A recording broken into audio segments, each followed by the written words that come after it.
Les antiracistes reprennent la bataille contre l'hôpital. Tu te rappelles d'Aurélie, cette responsable des soins des HUG à Genève? Elle a dénoncé le racisme qu'elle subissait et sa direction l'a transféré département contre son gré. Il y a eu des négociations entre les soutiens d'Aurélie et l'hôpital ces dernières semaines, mais ça s'est pas bien passé. Les HUG auraient posé plusieurs conditions, dont le fait de plus du tout parler aux journalistes. Je t'en dis plus tout de suite, mais juste avant, un petit récap des faits. Il y a 3 semaines, une centaine de personnes ont manifesté devant l'hôpital que tu vois derrière moi. Les soutiens d'Aurélie, ils ont transmis une résolution à la direction des HUG avec une demande claire: qu'Aurélie retourne dans son département en réadaptation et gériatrie. Les négociations avec les HUG ont donc commencé et elles se sont prolongées. Les soutiens d'Aurélie avaient prévu d'aller s'asseoir devant le bureau de Pierre Maudet, le ministre en charge de la Santé, mais ils ont accepté de suspendre l'action pour que les négociations puissent continuer. Finalement, ils ont reçu une proposition des HUG, mais elle leur a pas plu. Selon mes informations, l'hôpital a proposé qu'Aurélie revienne dans son département, mais à plusieurs conditions strictes. Elle devrait bosser pendant minimum 1 an dans un autre département avant de pouvoir espérer revenir dans le sien. Autre condition, les soutiens d'Aurélie devraient plus du tout communiquer publiquement sur sa situation.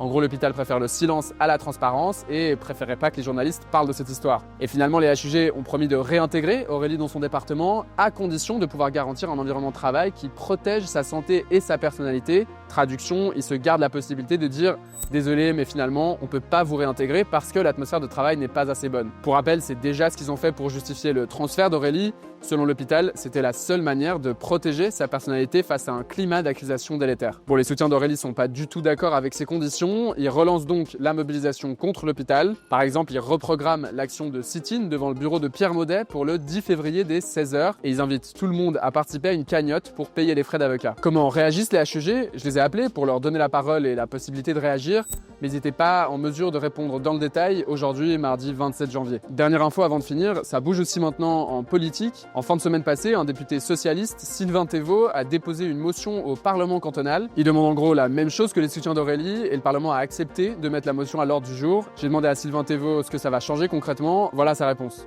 Maintenant, cette motion, elle va être automatiquement renvoyée à la commission de gestion, qui est une commission qui est en charge de surveiller l'État et les grandes régies autour de l'État, le grand État, pour voir un peu ce qui s'est passé autour de cette affaire. Elle va probablement auditionner le directeur des HUG, les soignants racisés, etc. Elle a un champ de manœuvre assez large pour finalement comprendre la situation et, sortant de là, répondre à cette motion, dire il faut la soutenir, il faut que le Conseil d'État fasse quelque chose, ou tout va bien, tout est réglé. Je vais suivre de près tout ce qui va se passer et je te tiendrai au courant. Je peux pas continuer à t'informer sur ce genre de sujet sans ton aide. Si tu peux me faire un don, clique sur le lien dans ma bio et sinon commente et partage cette vidéo.